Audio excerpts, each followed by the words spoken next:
Vamos a comenzar en esta noche con un repaso de lo que hemos estudiado hasta ahora. Pregunta número 1. ¿He leído todo lo asignado? Sí. Pregunta número 2. ¿Qué son los distintivos bautistas?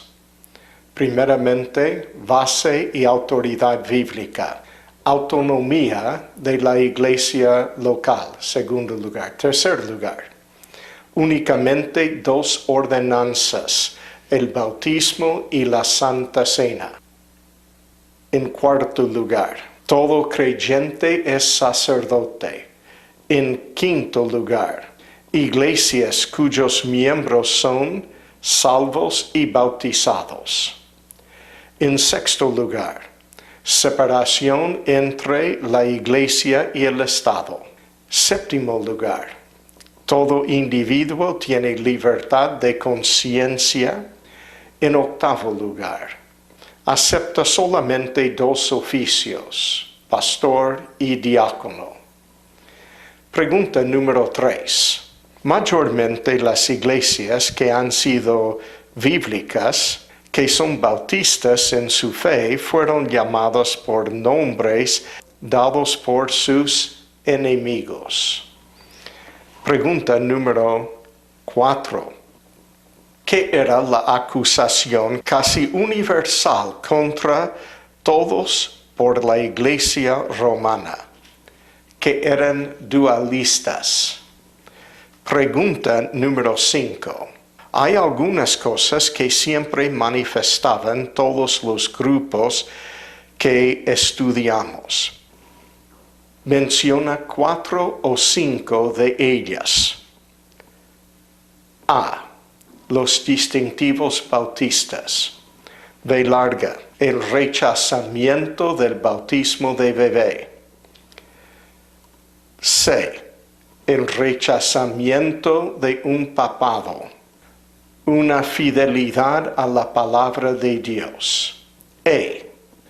El rechazamiento de la unión de iglesia y Estado. Pregunta número 6. ¿Existe una cadena de sucesión? No. Pregunta número 7. ¿Cuándo o quién comenzó la iglesia? Con los apóstoles. Pregunta número 8. ¿Dónde fue usada la palabra iglesia por la primera vez para hablar de un grupo de creyentes que ya existía? En Hechos, el capítulo 2. Con esto vamos a entrar en el estudio de esta noche.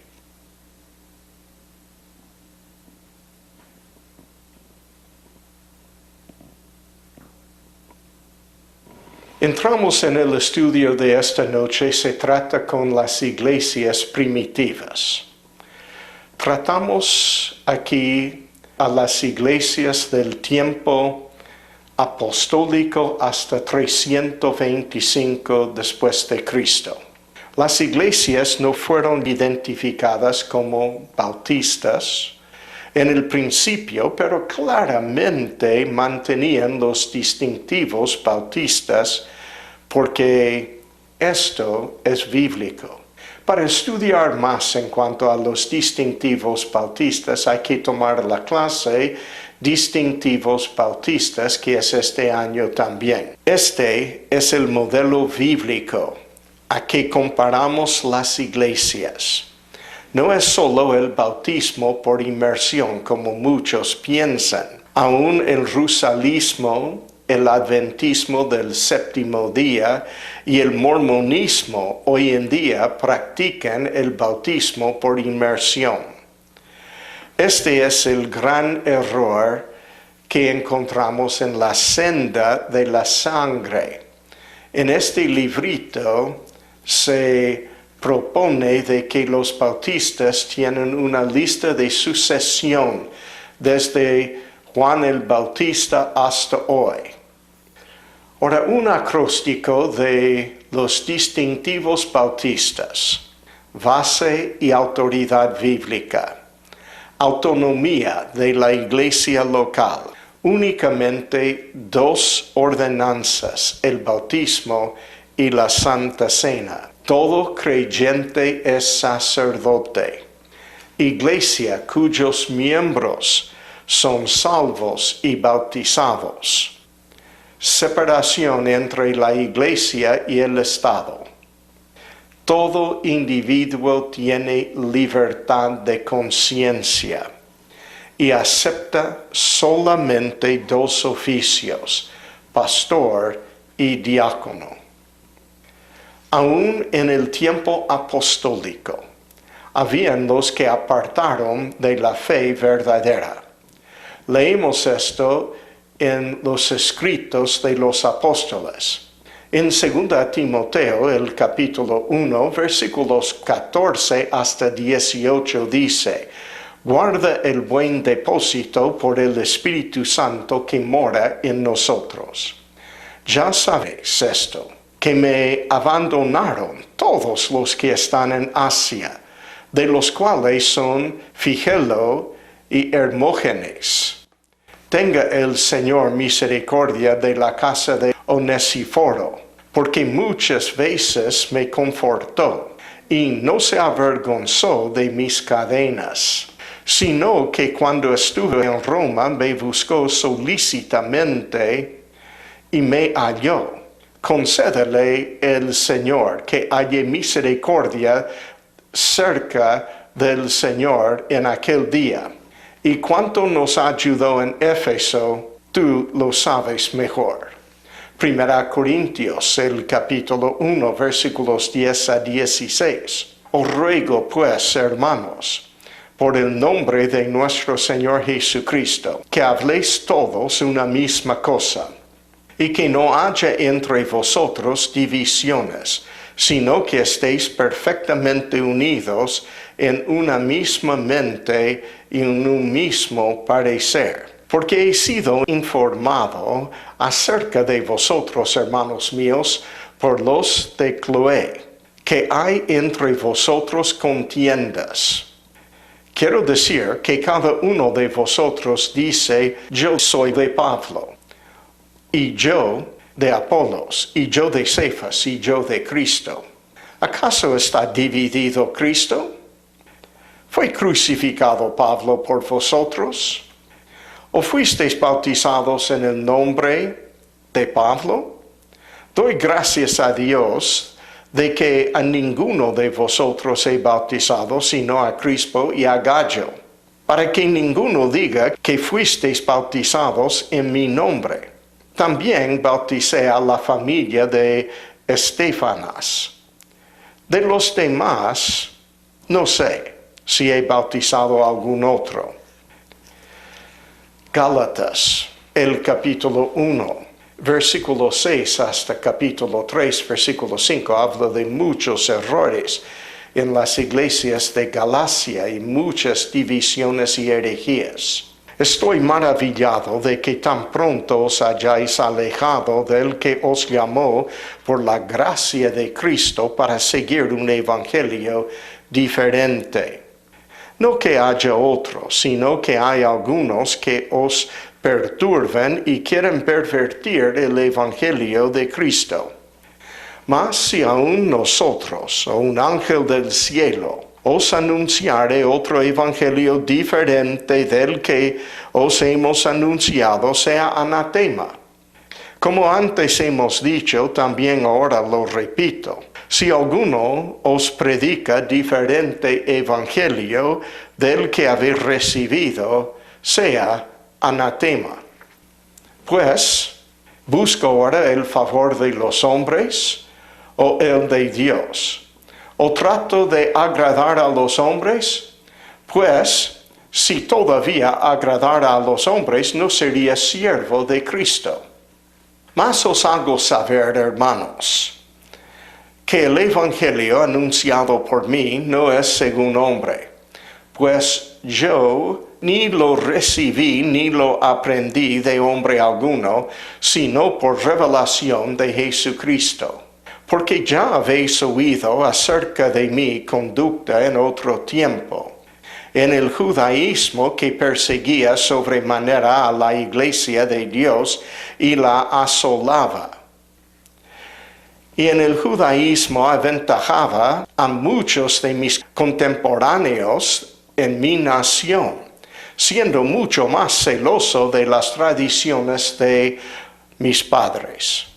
Pero cuando agradó a Dios que me apartó desde el vientre de mi madre y me llamó por su gracia, revelar a su Hijo en mí para que yo le predicase entre los gentiles, no consulté enseguida con carne y sangre, ni subí a Jerusalén a los que eran apóstoles antes que yo, sino que fui a Arabia y volví de nuevo a Damasco.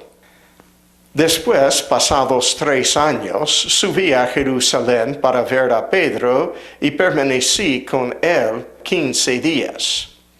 Pero no vi a ningún otro de los apóstoles sino a Jacobo, el hermano del Señor. En esto que os escribo, he aquí delante de Dios que no miento. Después fui a las regiones de Siria y de Cilicia, y no era conocido de vista a las iglesias de Judea, que eran en Cristo. Solamente oían decir, aquel que en otro tiempo nos perseguía ahora, predica la fe que en otro tiempo asolaba. Y glorificaban a Dios en mí. Después, pasados 14 años, subí otra vez a Jerusalén con Bernabé, llevando también conmigo a Tito. Pero subí según una revelación, y para no correr o haber corrido en vano, expuse en privado a los que tenían cierta reputación el evangelio que predico entre los gentiles.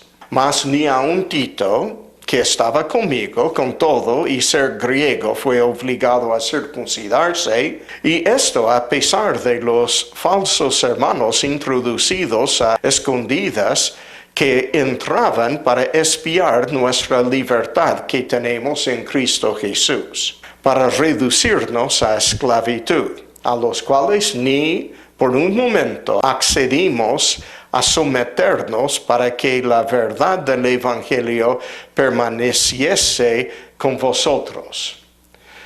Pero de los que tenían reputación de ser algo, lo que hayan sido en otro tiempo, nada me importa. Dios no hace acepción de personas. A mí, pues, los de reputación nada nuevo me comunicaron. Antes, por el contrario, como vieron que me había sido encomendado el evangelio de la incircuncisión, como a Pedro el de la circuncisión, pues el que actuó en Pedro para el apostolado de la circuncisión, actuó también en mí para con los gentiles.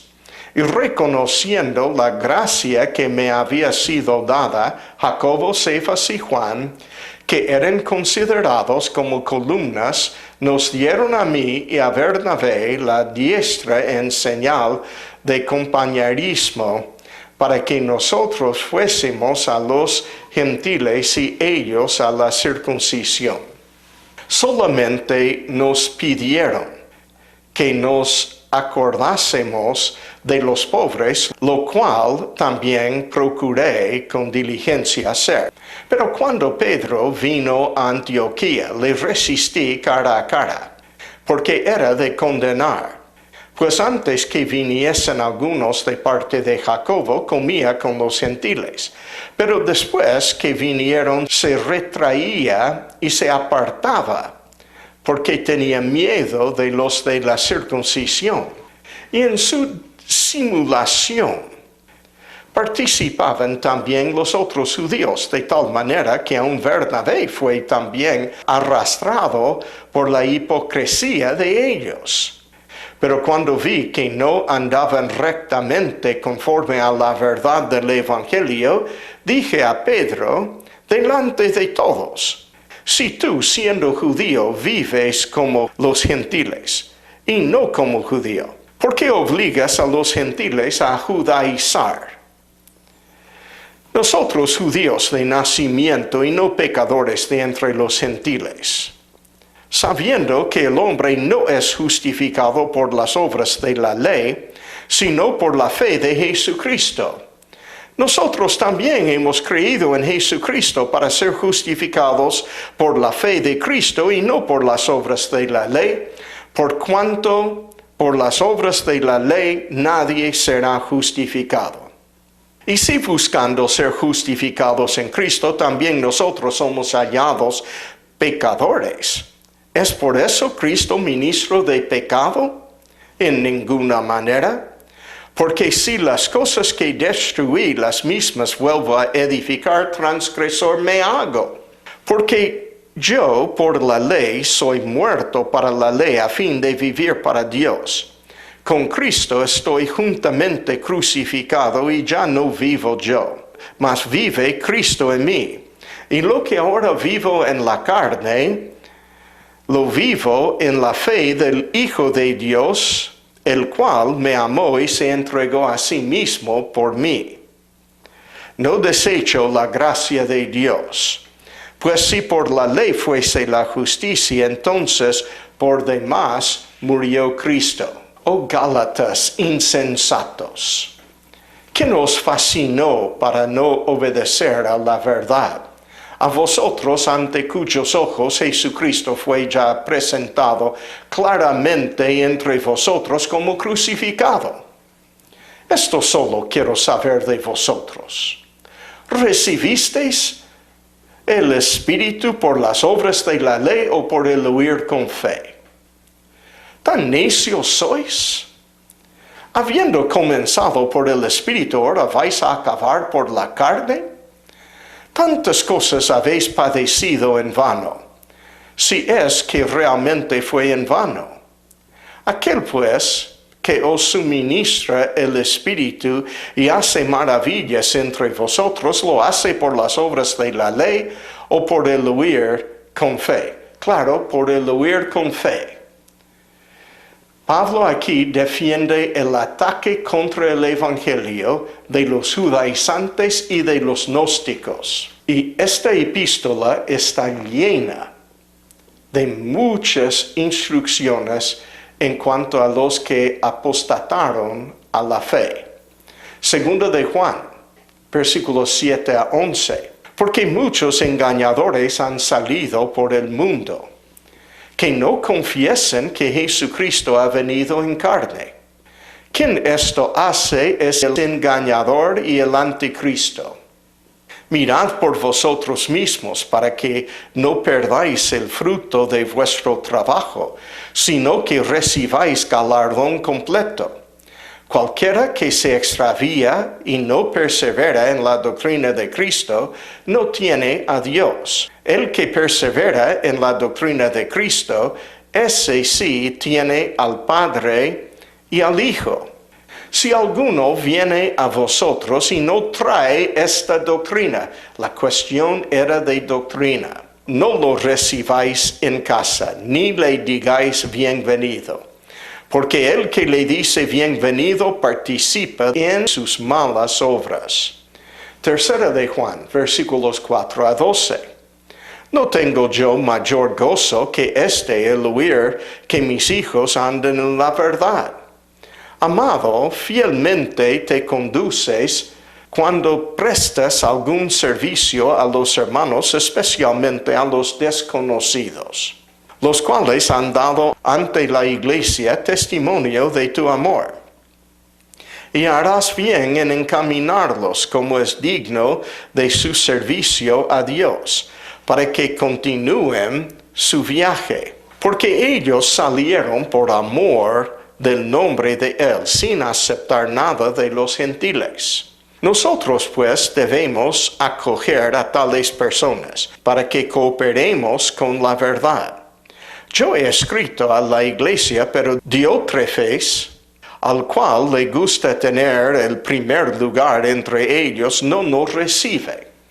Por esta causa, si yo fuere, recordaré las obras que hace parloteando con palabras malignas contra nosotros, y no contento con estas cosas, no recibe a los hermanos, y a los que quieren recibirlos se lo prohíbe y los expulsa de la iglesia. Amado, no imites lo malo, sino lo bueno. El que hace lo bueno es de Dios, pero el que hace lo malo no ha visto a Dios. Todos dan testimonio de Demetrio, y aún la verdad misma, y también nosotros damos testimonio.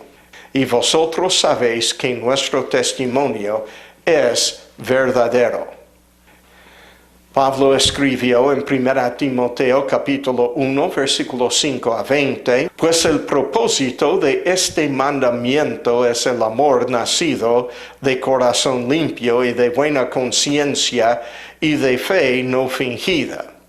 De las cuales cosas, desviándose algunos, se apartaron a vana palabrería, queriendo ser doctores de la ley, sin entender ni lo que hablan ni lo que afirman. Pero sabemos que la ley es buena si uno la usa legítimamente.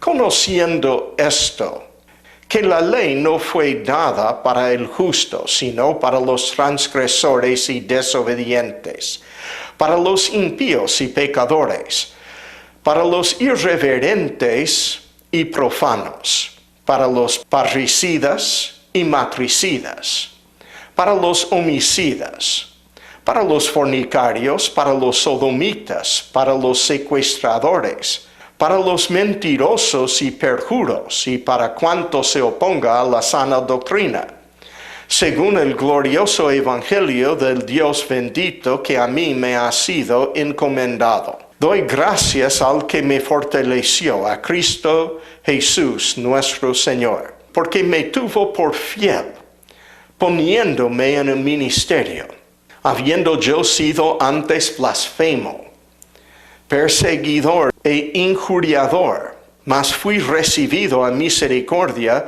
porque lo hice por ignorancia en incredulidad. Pero la gracia de nuestro Señor fue más abundante con la fe y el amor que es en Cristo Jesús. Palabra fiel y digna de ser recibida por todos, que Cristo Jesús vino al mundo para salvar a los pecadores, de los cuales yo soy el primero. Pero por esto fui recibido a misericordia, para que Jesucristo mostrase en mí, el primero, toda su clemencia para ejemplo de los que habrían de creer en él para vida eterna. Por tanto, al Rey de los siglos, inmortal, invisible, al único y sabio Dios, sea honor y gloria por los siglos de los siglos. Amén.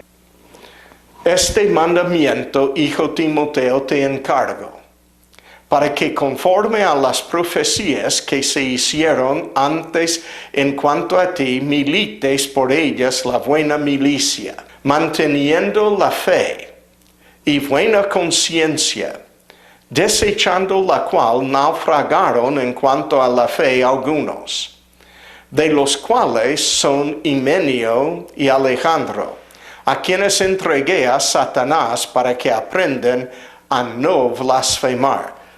Mire todos los problemas que había en la iglesia primitiva, aun los que apartaron de la fe, pero las que eran verdaderamente iglesias no tenían necesidad de llamarse por el nombre Bautista.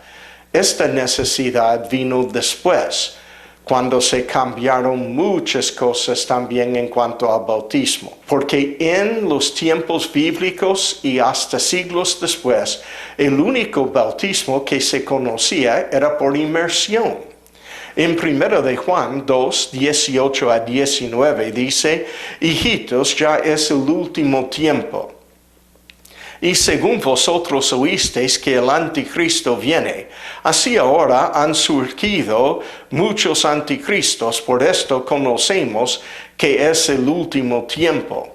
Salieron de nosotros, pero no eran de nosotros. Porque si hubiesen sido de nosotros, habrían permanecido con nosotros, pero salieron para que se manifestase que no todos son de nosotros.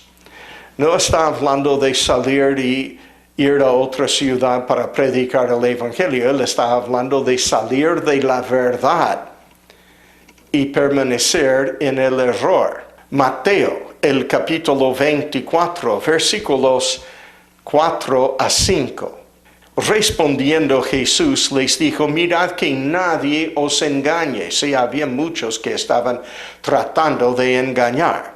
Porque vendrán muchos en mi nombre diciendo, yo soy el Cristo, y a muchos engañarán. Muchos son engañados hoy por los pentecostales. Yo digo pentecostales porque este es lo que son. Versículo 11. Y muchos falsos profetas se levantarán y engañarán a muchos. Bueno, mis hermanos, fue profetizado aún después del tiempo de la iglesia primitiva, que en el futuro habría de haber los que apostataran de la fe. En 1 Timoteo 4, versículos 1 a 10 dice, pero el Espíritu dice claramente que en los postreros tiempos algunos apostatarán de la fe, escuchando a espíritus engañadores y a doctrinas de demonios, por la hipocresía de mentirosos que teniendo cauterizada la conciencia prohibirán casarse y mandarán abstenerse de alimentos que Dios creó para que con acción de gracias participasen de ellos los creyentes y los que han conocido la verdad. Porque todo lo que Dios creó es bueno y nada es de desecharse, si se toma con acción de gracias. Porque por la palabra de Dios y por la oración es santificado. Si esto enseñas a los hermanos, serás buen ministro de Jesucristo, nutrido con las palabras de la fe y de la buena doctrina que has seguido. Desecha las fábulas profanas y de viejas.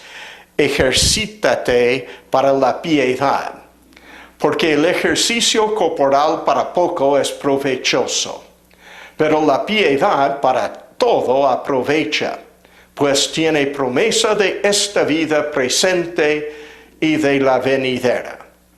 Palabra fiel es esta y digna de ser recibida por todos, que por esto mismo trabajamos y sufrimos oprobios, porque esperamos en el Dios viviente, que es el Salvador de todos los hombres, mayormente de los que creen.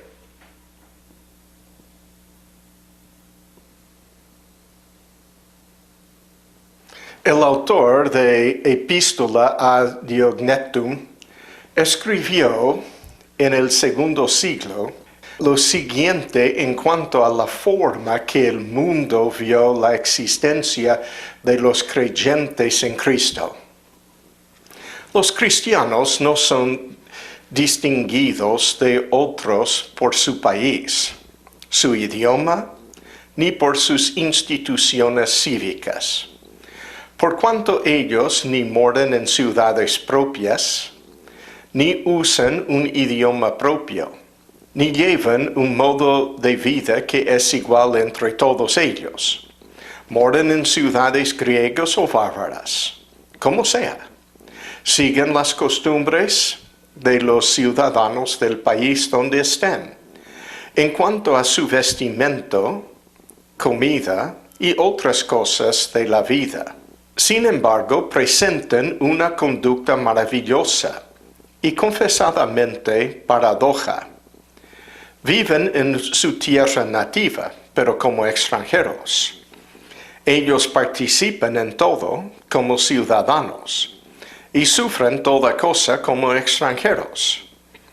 Cada tierra extranjera es su patria, y cada patria para ellos es tierra extranjera. Se casan como los demás.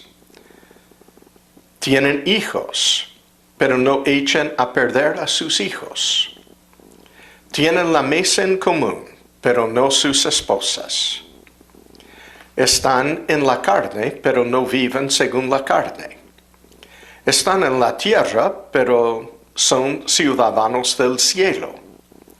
Obedecen las leyes actuales y sobrepasan las leyes por su conducta. Aman a todos y son perseguidos por todos. Son desconocidos, pero igual son condenados. Se les mata y son revivificados. Son pobres y enriquecen a muchos. Padecen de todas las cosas y abundan en todas las cosas.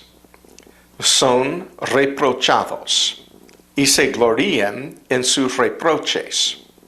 Son calumniados, pero justificados. Son maldecidos y bendicen. Son escarnecidos y honran. Hacen bien y son castigados como malhechores. Cuando son castigados se regocijan, como aquellos que son revivificados. Por los judíos son atacados como si fueran extranjeros, y perseguidos por los griegos. Y a causa de esta enemistad sus enemigos no pueden definir. Para ser corto, lo que es el alma en el cuerpo son los cristianos en el mundo. El alma está esparcida en todos los miembros del cuerpo y los cristianos están esparcidos a través de todas las ciudades del mundo. El alma mora en el cuerpo, pero no es el cuerpo. Así los cristianos moran en el mundo, pero no son del mundo.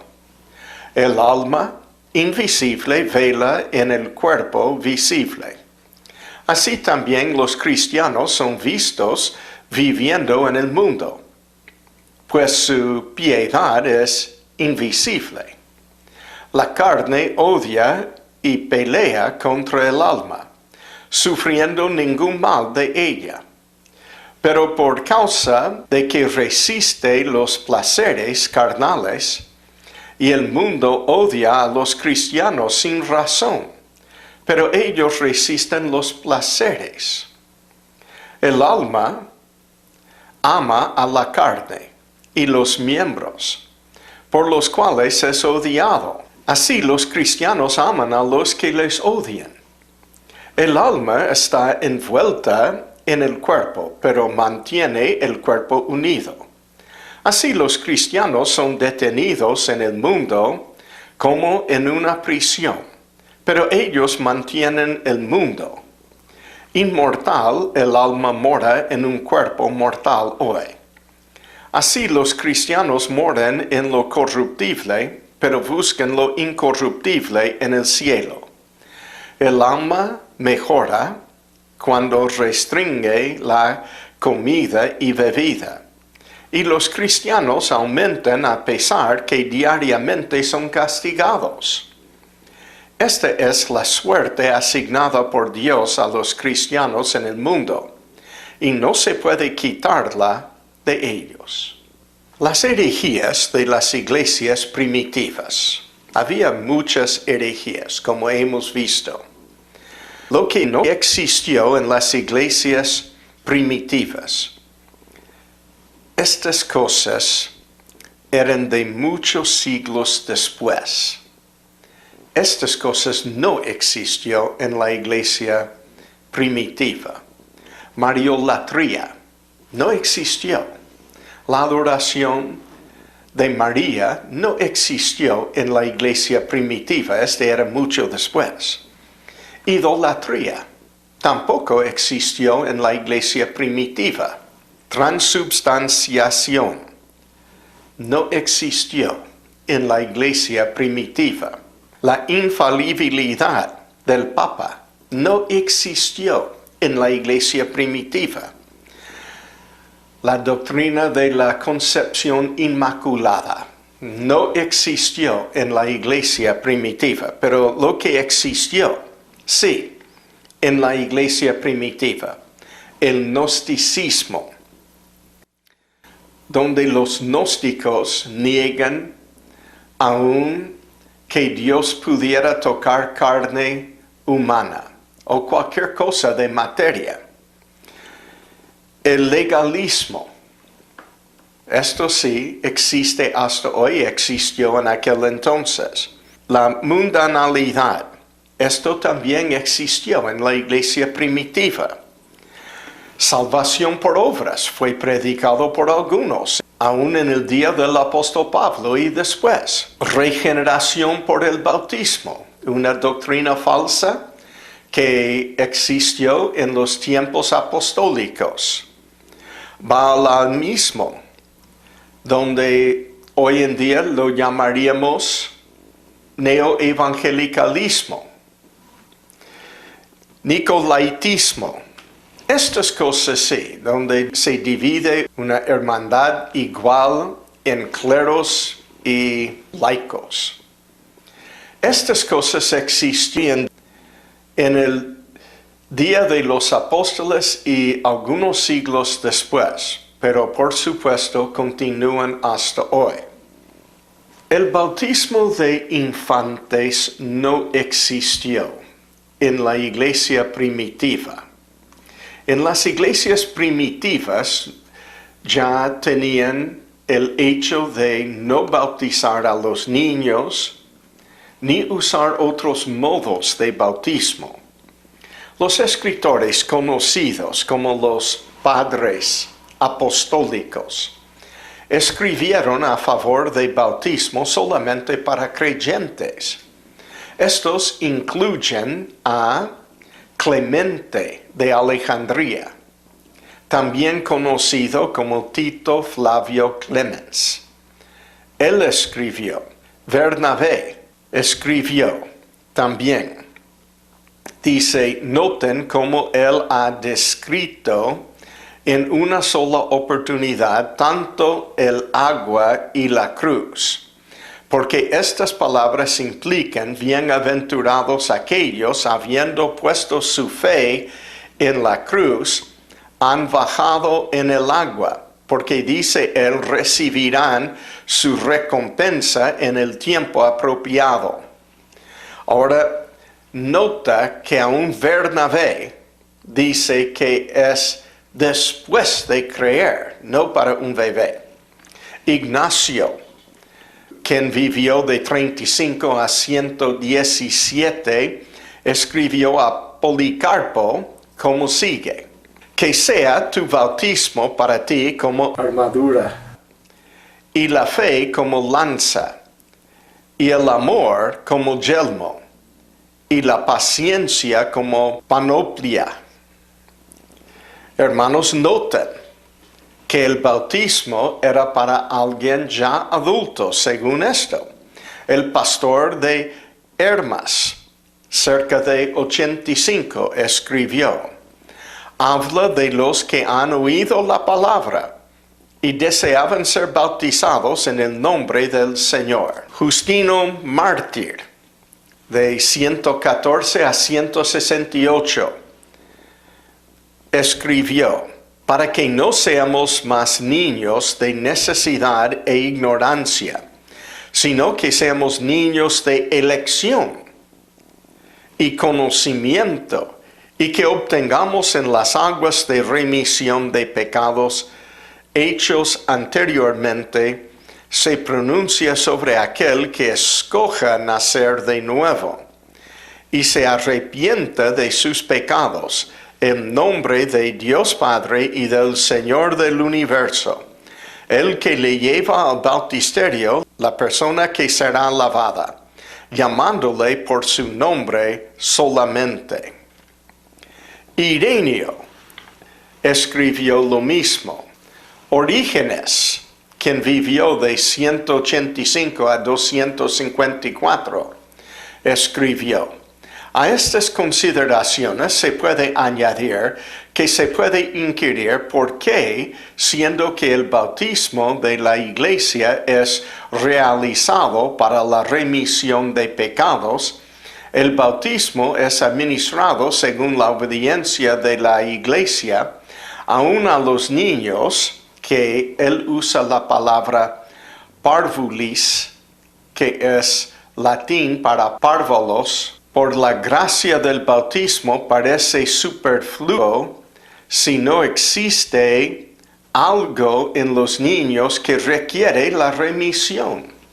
O sea que él está diciendo no hay necesidad de bautizar a los niños. Y él aún usa la palabra párvulos o niños de algo de edad, mucho menos bebé. No hay necesidad de bautizarlos. Uno tiene que ser bautizado ya cuando reconoce que es salvo ya. Tertuliano, que vivió 160-220, se opuso al bautismo de infantes en 185. Cipriano de Cartago, que es Tracio Cecilio Cipriano, que vivió 200 a 258, es conocido como el primero de hablar a favor del bautismo de infantes en su carta a Fidus, epístola de Cipriano. En el concilio de Cartago, ninguno estaba de acuerdo con él. El primero que habló, que era en el año 253, no encontró a nadie que estaba de acuerdo con él. Las decisiones de concilios en cuanto al bautismo de infantes. El concilio de Cartago, 253, negó bautismo a los infantes. El concilio de Elvira o Granada, 305, aún puso un tiempo de 2 años de espera, que un adulto tenía que esperar 2 años, según este concilio, para poder ser bautizado, para ver si realmente fue salvo. El concilio de Laodicea, 360, demandaba que los candidatos para el bautismo deben memorizar el credo y recitarlo antes de ser bautizados. El concilio de Constantinopla, 360, declaró que uno que quería ser bautizado debe estar un largo rato bajo las instrucciones de las Escrituras antes de recibir el bautismo. El concilio de Mela en Numidia, 416, asistido por 15 personas, y fue presidido por Agustín mismo. Este era el primer concilio que favoreció el bautismo de infantes. El concilio declaró: también es el placer de los obispos ordenar que quien sea que niega que infantes recién nacidos de sus madres tienen que ser bautizados, o dice que el bautismo es administrado para la remisión de sus propios pecados, pero no por causa del pecado original, entregado por Adán y ser expiado por la pila de regeneración, sea anatema. Esta es la primera vez que una iglesia católica o un concilio católico ya decidió bautizar a niños, y aún bajo el famoso San Agustín ya condenó a la muerte a los que no estaban de acuerdo. Agustín no era ningún amigo a la verdad. El concilio de Gerona, España, en 517, escribió la primera regla europea, favoreciendo al bautismo de infantes. El concilio fue compuesto de 7 hombres. El concilio decidió: pero en cuanto a los hijitos recién nacidos, nos complace proporcionar que sí, como usual, son enfermos y no maman la leche de sus madres. aún en el mismo día en que nacieron. Si son traídos, pueden ser bautizados. Carlomagno, que vivió 742 a 814, escribió entonces la primera ley europea favoreciendo el bautismo de infantes en el año 789. Ahora, hemos hablado de bautizar a los niños. Es evidente que ninguna iglesia hasta los 400 estaba bautizando a infantes, a bebé. El modo de bautismo. Todas las iglesias del tiempo de las iglesias primitivas practicaron bautismo por inmersión.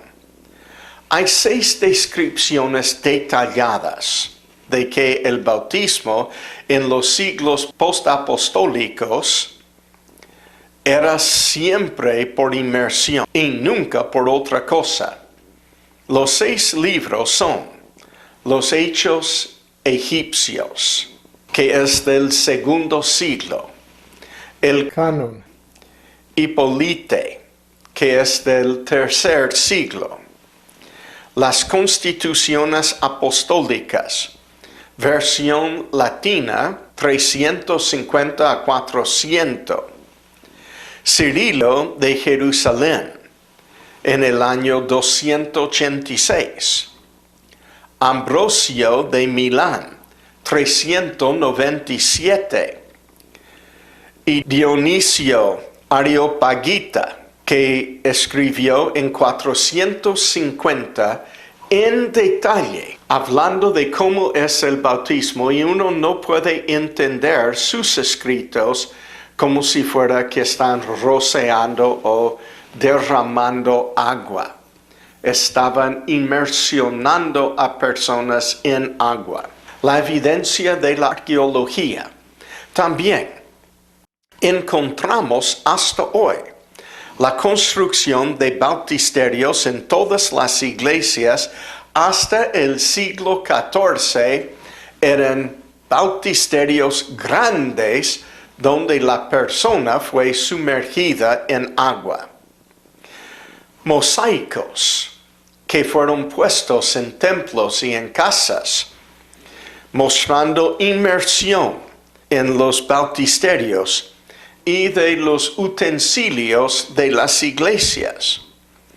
El arte hecho en las paredes de las catacumbas demuestra que el bautismo era por inmersión.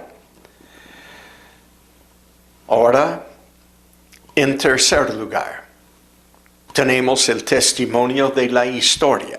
Primera mención de derramar como bautismo por Novaciano, estando muy enfermo en el año 250. Le derramaron mucha agua, pero fue llamado una abreviación de un bautismo. Este no era un bautismo. Aunque le derramaron mucha agua, él no fue sumergido en agua. Primera ley eclesiástica de permitir aspersión por el Papa Esteban III en el año 753 recién. Esteban III había huido de Roma a Pipino el Breve en Francia durante la invasión de Astolfo, rey de los lombardos. Estando allí, los monjes de Crécy, Francia, consultaron si era posible derramar agua sobre la cabeza de un bebé en vez de inmersión. Esteban III dijo que también sería aceptable. Era la primera vez. Todavía practicaban inmersión, aún de los bebés. Pero él allí permitió por primera vez. Por fin, en el año 1311 recién, en el concilio de Ravenna, que declararon el bautismo tiene que ser administrado por aspersión trina o por inmersión. La libertad religiosa y de conciencia. Los creyentes habían sufrido de persecución siempre y estaban opuestos a hacer la religión algo forzado. Nunca se hubieran imaginado tener una iglesia estatal. Y la Biblia condena tal cosa. El edicto de Milán en junio de 313 dice: habiendo advertido hace ya mucho tiempo que no debe ser cohibida la libertad de religión, sino que ha de permitirse arbitrio y libertad de cada cual se ejercite en las cosas divinas conforme al parecer de su alma. Hemos sancionado que tanto todos los demás cuanto los cristianos conservan la fe y observancia de su secta y religión, que a los cristianos y a todos los demás se conceda libre facultad de seguir la religión que a bien tengan, a fin de que quien quiera que fuere el numen divino y celestial pueda ser propicio a nosotros y a todos los que viven bajo nuestro imperio. Así pues, hemos promulgado con saludable y rectísimo criterio esta nuestra voluntad, para que a ninguno se niegue en absoluto la licencia de seguir o elegir la observancia y religión cristiana. Antes bien sea lícito a cada uno dedicar su alma a aquella religión que estimare convenirle. Noten que el edicto de Milán de junio 313 era un edicto que permitió al cristianismo. No le hizo la religión oficial, esto era después. En 313 les dio libertad nomás. Y la libertad era todo lo que los verdaderos creyentes querían. Ahora forzando la cosa y haciendo esto la religión oficial, allí entraron muchos paganos, pero este era después del tiempo que llamamos las iglesias primitivas. Este era en 325. Hasta 325 éramos cristianos por querer ser cristianos. Después de 325 ya no hubiéramos reconocido más la diferencia que hizo en la iglesia. Lo que Satanás no pudo hacer por ataques contra la iglesia en el tiempo de las iglesias primitivas, él cumplió con forzarlo a ser la religión estatal.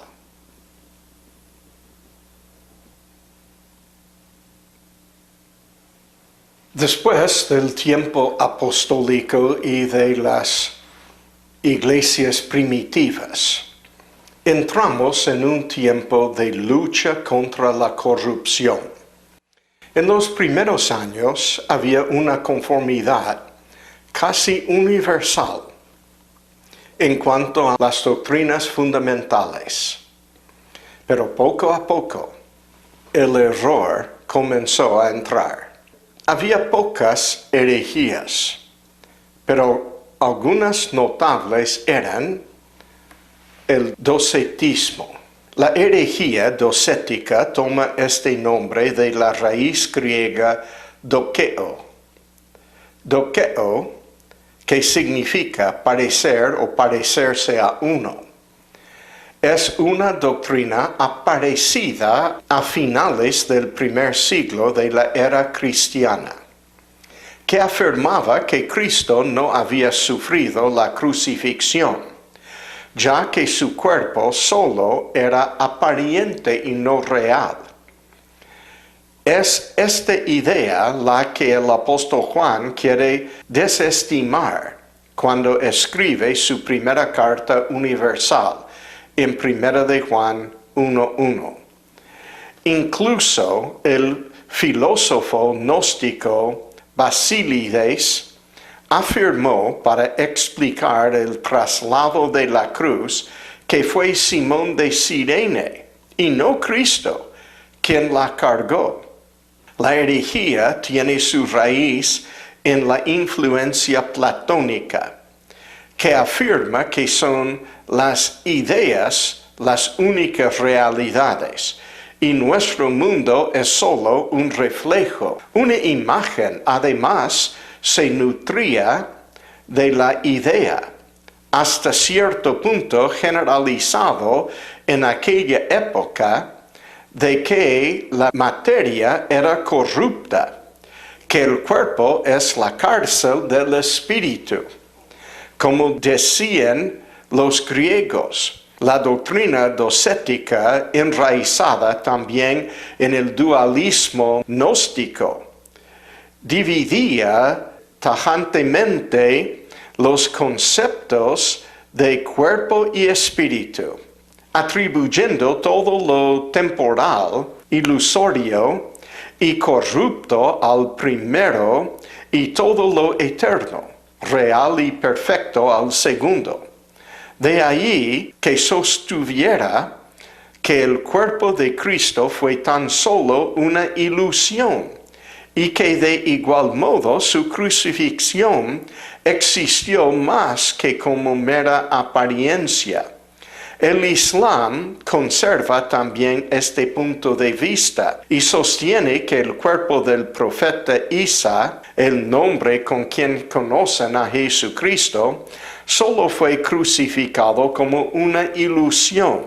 San Ignacio de Antioquía escribe a los fieles de Esmirna que Jesucristo es verdaderamente del linaje de David según la carne, pero Hijo de Dios por la voluntad y poder divinos, verdaderamente nacido de una virgen y bautizado por Juan, para que se cumpliera en él toda justicia, verdaderamente clavado en cruz, en la carne, por amor a nosotros, bajo Poncio Pilato y Herodes el tetrarca, del cual somos fruto, esto es, su más bienaventurada pasión, para que él pueda alzar un estandarte para todas las edades por medio de su resurrección, para sus santos y sus fieles,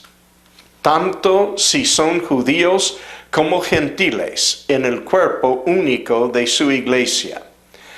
Porque Él sufrió todas estas cosas por nosotros, para que pudiéramos ser salvos. Y sufrió verdaderamente del mismo modo que resucitó verdaderamente, no como algunos que no son creyentes dicen que sufrió en apariencia, y que ellos mismos son mera apariencia, y según sus opiniones así les sucederá, porque son sin cuerpo y como los demonios. Bueno, este era el docetismo. El docetismo todavía existe hoy en la ciencia cristiana. Negaba la realidad de la humanidad de Cristo, pero no la realidad de su deidad.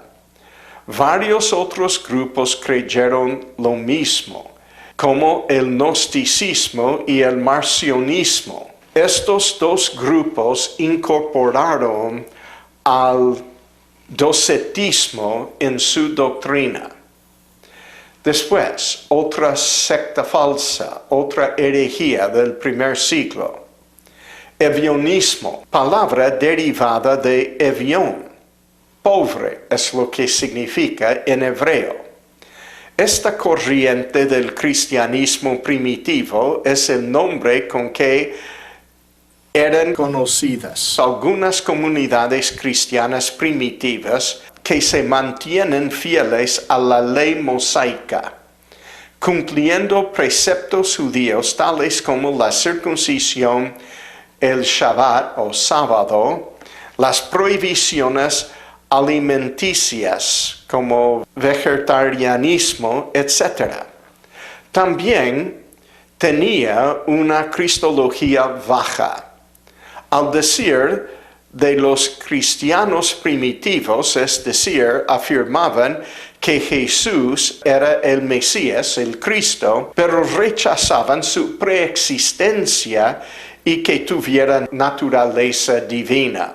O sea, negaban su deidad, es lo que quiso decir el escritor. Al parecer, se regían además de la Torá por el Evangelio según Mateo y otro libro que llamaban Evangelio de los Nazarenos, hoy perdido, posiblemente era de Mateo en hebreo, y rechazaban tajantemente los escritos del apóstol Pablo, tratándole como un apóstata de la ley.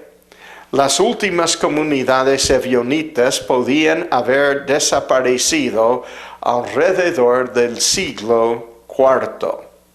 Los ebionitas se deben distinguir tal y como Ireneo de Lyon deja claro ya que en el siglo II de los nazarenos judíos creyentes en Jesús como Mesías y descendientes de la primitiva iglesia judía de Jerusalén, que sí creían en la deidad de Jesús, y además del sábado celebrando el domingo como día de la resurrección del Señor.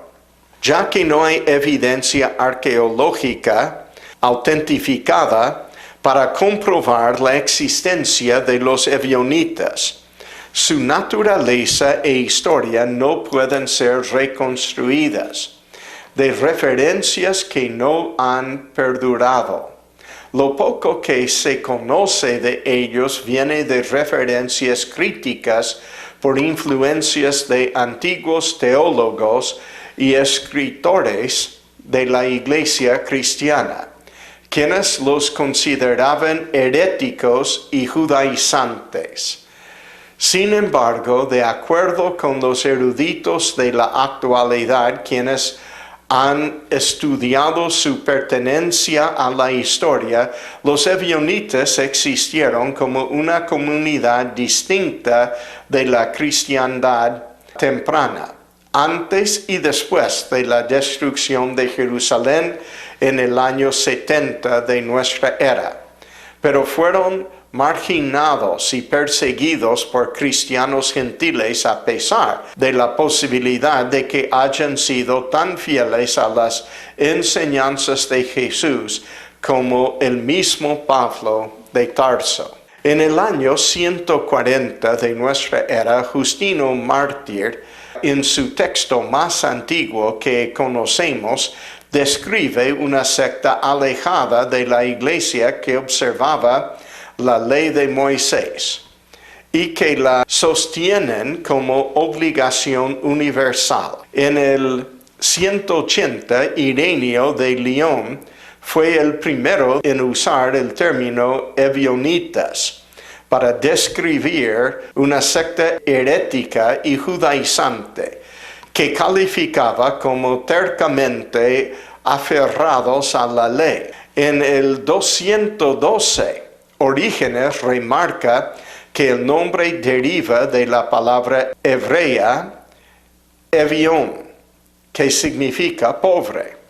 La más completa, pero a la vez cuestionable relato viene del Epifanio de Salamis, quien escribió un tratado de herética en el siglo IV, denunciando 80 sectas heréticas, entre las cuales se encontraba el ebionismo.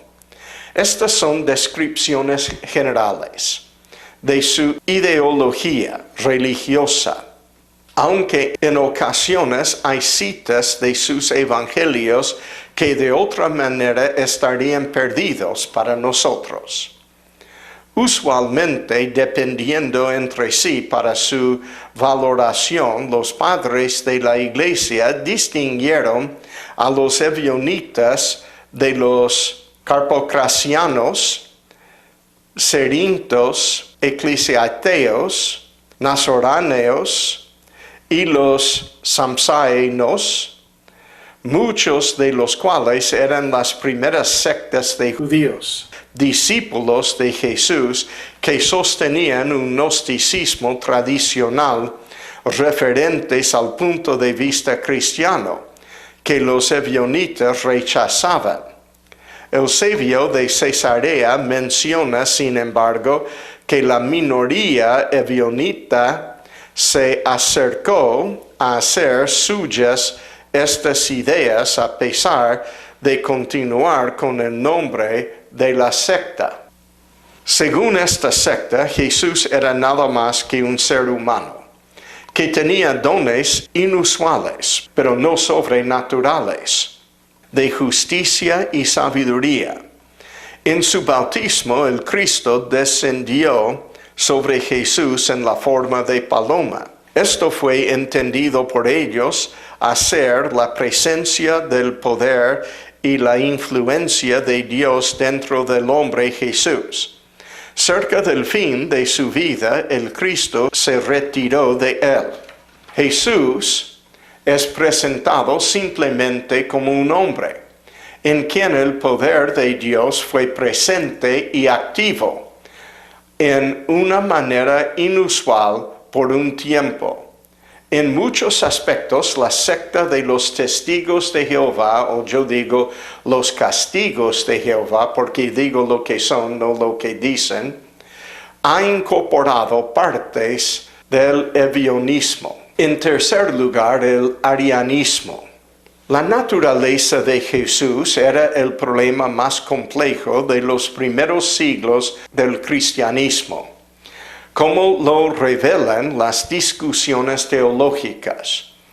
En los primeros siglos del cristianismo se planteaba el problema de la relación del Hijo de Dios. A esto se le llama las disputas cristológicas. Arrio fue un obispo de Alejandría que murió en 336. Él enseñó que Dios, el Hijo, en un momento fue creado por Dios Padre, y que antes de ese momento no existió ni el Hijo ni el Espíritu Santo, sino solo el Padre.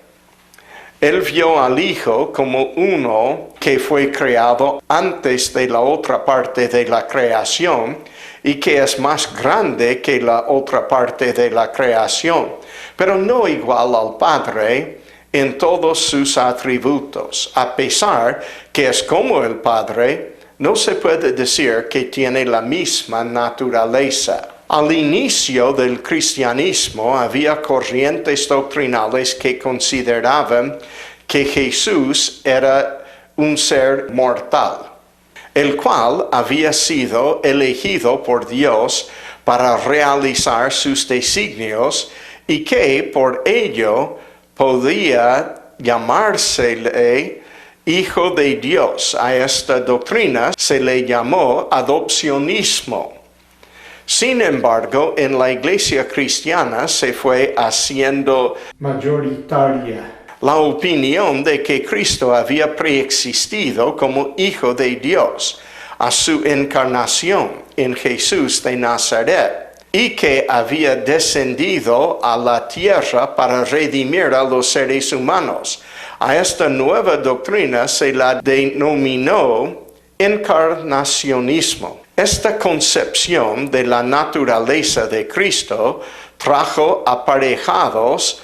La palabra aparejados significa inherentes o inseparables. Varios debates teológicos ya que se discutió si en Cristo existía una naturaleza divina y una humana, o bien ambas. Y si esto era así, se discutió la relación entre ambas, fundidas en una sola naturaleza, completamente separadas o relacionadas de alguna manera. El encarnacionismo prendió fuertemente en el mundo gentil y especialmente en el occidente del Imperio Romano, mientras que las iglesias orientales defendían nociones más cercanas al adopcionismo. Arrio había sido discípulo de Pablo de Samosata, un predicador oriental del siglo III, y creía que Cristo era una criatura, aunque concedía que había sido la primera criatura formada por el Creador. En la lucha de los encarnacionistas contra los arrianos, hay varios factores a tomar en cuenta como trasfondo de la discusión doctrinal. Había una lucha de poder entre la Iglesia de Roma y las iglesias orientales, en una época en que la supremacía de la primera no estaba bien asentada todavía. Las iglesias orientales apoyaron a Arrio, mientras que las occidentales tendieron a apoyar a los encarnacionistas. Pablo de Samosata había sido apoyado por la reina Zenobia de Palmira, enemiga mortal del Imperio Romano, y el emperador tendía a apoyar el encarnacionismo. El encarnacionismo tenía mayor acogida en las clases acomodadas del imperio que vivían en Grecia o Roma, mientras que el adopcionismo gustaba más a las clases empobrecidas, las que predominaban en las regiones orientales del imperio. Finalmente, en el primer concilio de Nicea del año 325, se aprobó el credo propuesto por Atanasio y la cerrada defensa del encarnacionismo, hecho por Atanasio, consiguió incluso el destierro de Arrio, cuando éste fue perdonado el año 336. Murió en misteriosas circunstancias, probablemente envenenado.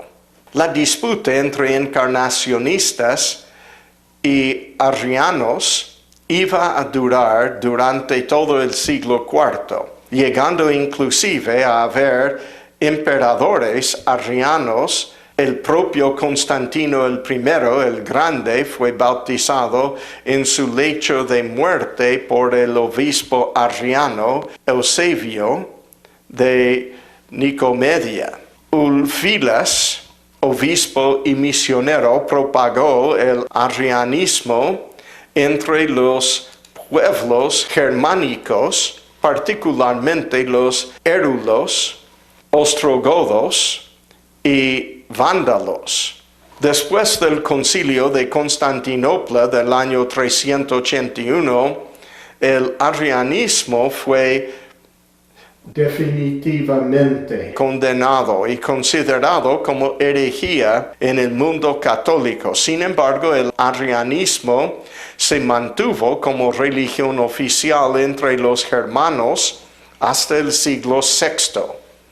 El último rey germano en mantener el arrianismo fue Recaredo I, rey de los visigodos, el cual se bautizó como católico en el año 587 e impuso el catolicismo como religión oficial de su reino 2 años después, tras el tercer concilio de Toledo.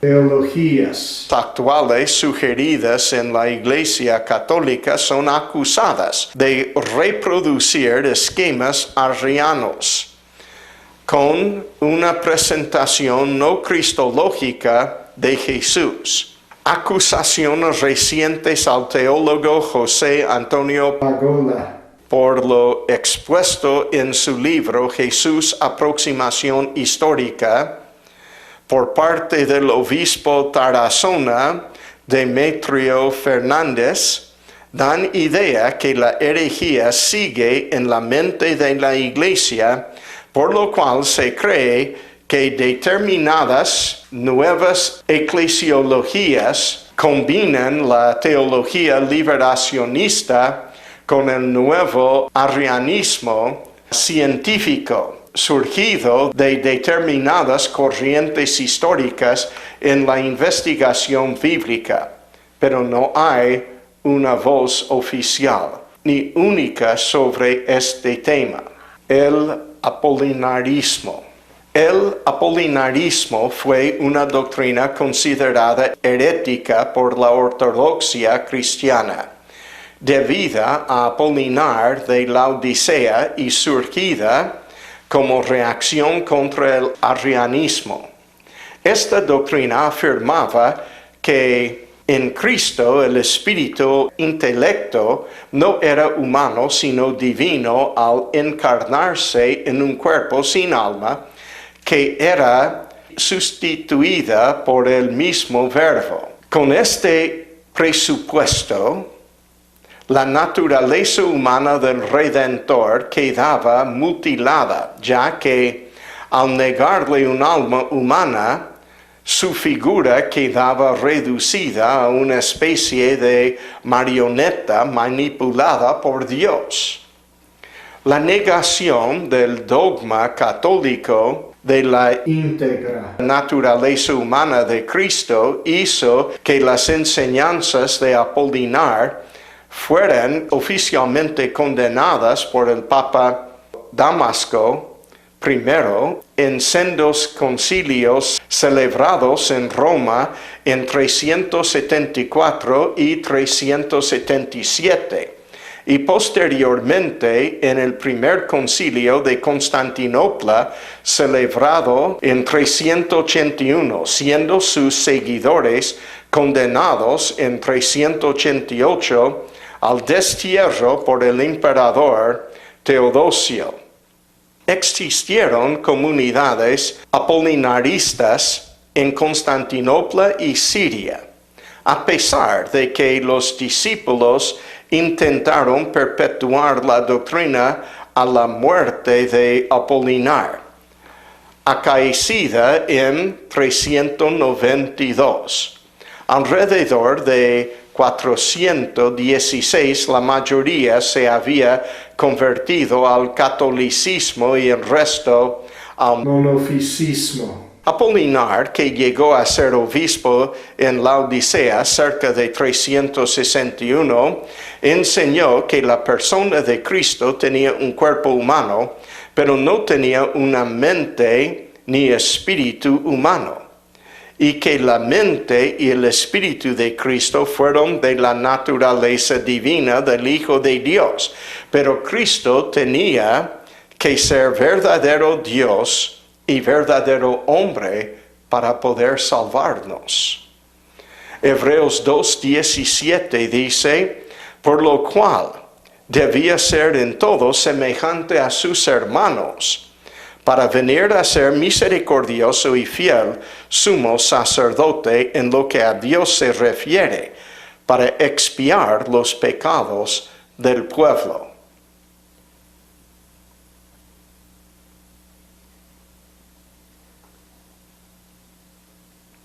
La última herejía de que vamos a hablar en esta noche, que vino de los primeros siglos, era el nestorianismo.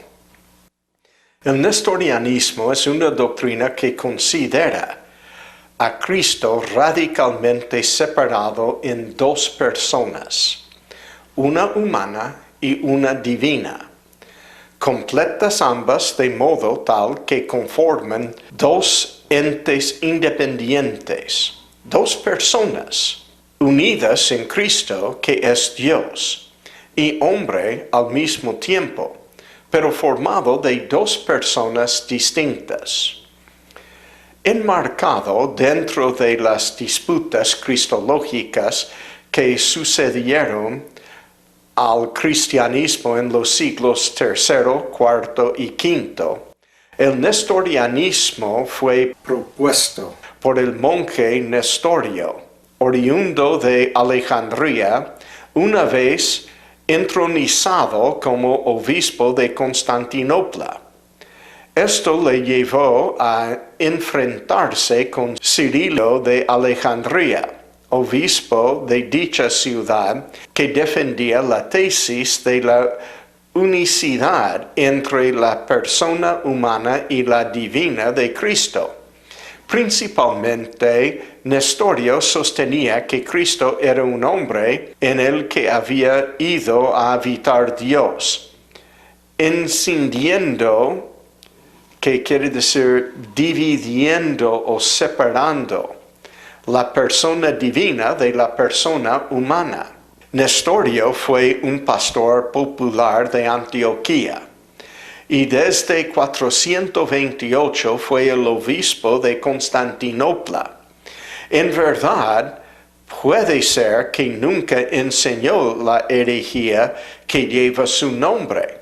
La herejía enseña que en Cristo había dos personas separadas, una humana y una divina. En ninguna parte encontramos una naturaleza actuando independiente de la otra o luchando entre sí. Jesús siempre dice yo y no nosotros. El eutequismo. Eutiques fue un monje griego, iniciador de la herejía monofísita. Nació en el año 378, probablemente en Constantinopla.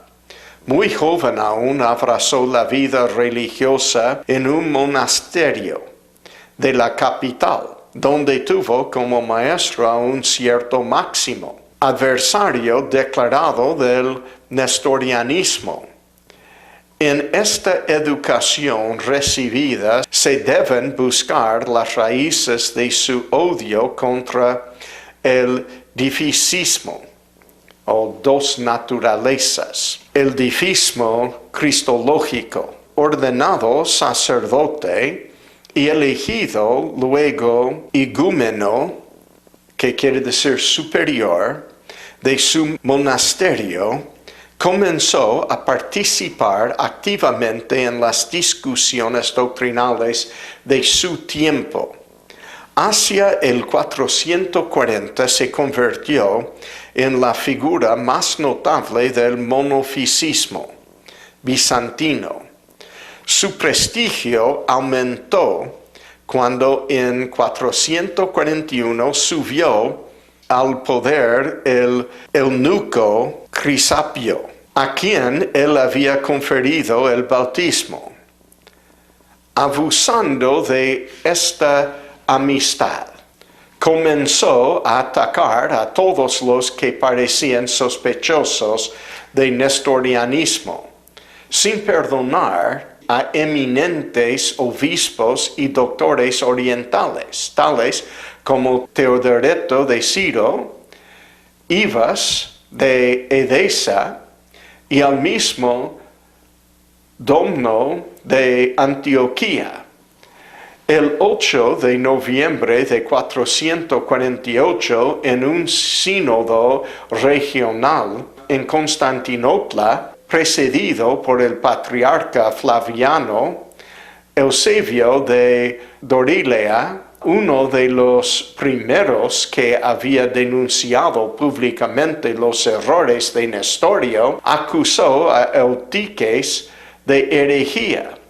El sínodo, tras vacilantes resoluciones influidas por acontecimientos políticos, terminó condenando a Eutiques como hereje.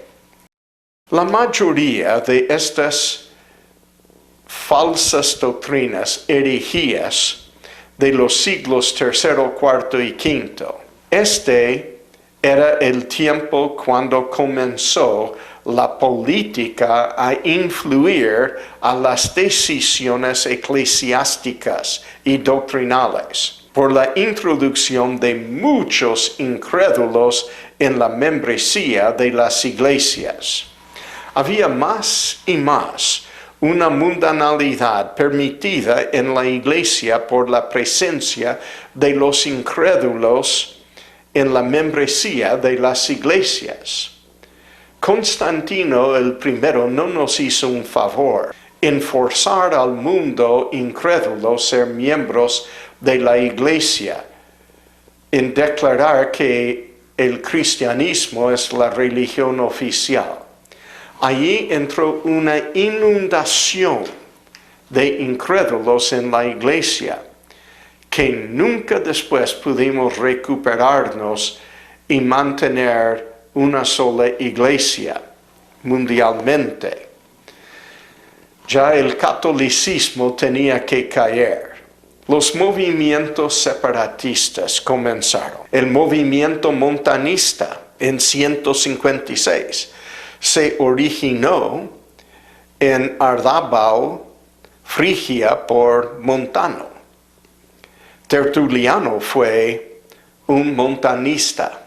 Predicaron en contra de la mundanalidad, la educación mundana, vivir en placeres como cosas del paganismo. Predicaron en cuanto a la escatología, la inminencia de la segunda venida de Cristo y de la nueva Jerusalén. Predicaron la necesidad de volver a un cristianismo primitivo con salvación por fe. Montano no tenía mucha diferencia con las otras iglesias en cuanto a la doctrina, sino la disciplina. Las iglesias montanistas fueron llamadas anabaptistas varios siglos después. Montano también decía ser profeta. Ahora, no estamos seguros qué es lo que él quiso decir con decir que era profeta. Quizá estaba usando en un sentido general, como decir que él era predicador. Pero si estaba usando como para defender profecía, entonces él mismo tenía un error. Así eran los primeros que eran separatistas. El movimiento novaciano en 250. Novaciano era enemigo del papado, y en particular del Papa Cornelio. Casi todo lo que se sabe de él fue escrito por Cornelio, no por él. Y mucho de lo que fue escrito del movimiento de las iglesias también. Solamente sabemos lo que escribió el Papa. Crecieron en número de iglesias novacianas por los próximos 2 siglos. Después, las iglesias novacianas fueron clandestinas, reuniéndose en secreto. Rebautizaron a los que venían del catolicismo. No aceptaron el bautismo foráneo de otra secta como los católicos. Al comenzar la Reforma Protestante, fueron conocidas como iglesias anabaptistas. El movimiento donatista, alrededor de 311. El iniciador era Donato, obispo de Cartago, en el norte de África, hoy se llama Argelia. Agustín llamó a los donatistas anabaptistas. Así que te da la idea de que eran nuestros parientes en la fe. El catolicismo no existía todavía, pero este movimiento creció durante el tiempo de Constantino. Crespin, el historiador francés, escribió en cuanto a los atributos de los donatistas lo siguiente: Primero, a favor de la pureza de los miembros de la iglesia, por decir que ninguno debe ser introducido a la iglesia sino aquellos que visiblemente son creyentes verdaderos y santos verdaderos. Segundo, por la pureza de la disciplina de la iglesia. Tercero, por la independencia de cada iglesia. Más y más parece Bautistas, ¿no? Autonomía de la iglesia local. Cuarto, rebautizaron a aquellos de quienes ellos dudaron de su primer bautismo. Por esto mismo ellos fueron llamados rebautizadores y anabaptistas. El pastor Donato rechazó los comisarios del emperador Paulus y Marcarius, con quid est imperatoricum ecclesia, o sea, en español, ¿qué tiene que ver el emperador con la iglesia? Petilian, el pastor en África, contra quien escribió Agustín, apeló a Cristo y a los apóstoles como ejemplos. Él afirmó que ellos nunca persiguieron a los que no estaban de acuerdo con ellos. Petilian escribió a Agustín diciendo: ¿piensa servir a Dios por matarme con sus propias manos? Hierran si ustedes, pobres mortales, piensan así. Dios no tiene a verdugos como sacerdotes. Cristo enseñó soportar ser maltratado, no de vengarse. Gaudencio, pastor donatista, dijo: Dios llamó profetas y pescadores, no príncipes y soldados, para extender el evangelio. Estos bien parecen haber sido nuestros hermanos en la fe, y son hombres que yo espero ver en el cielo.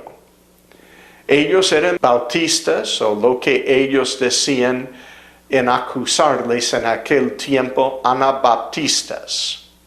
Fueron perseguidos por los católicos como Agustín, pero hoy en día yo tengo orgullo de decir que estos eran separatistas como nosotros.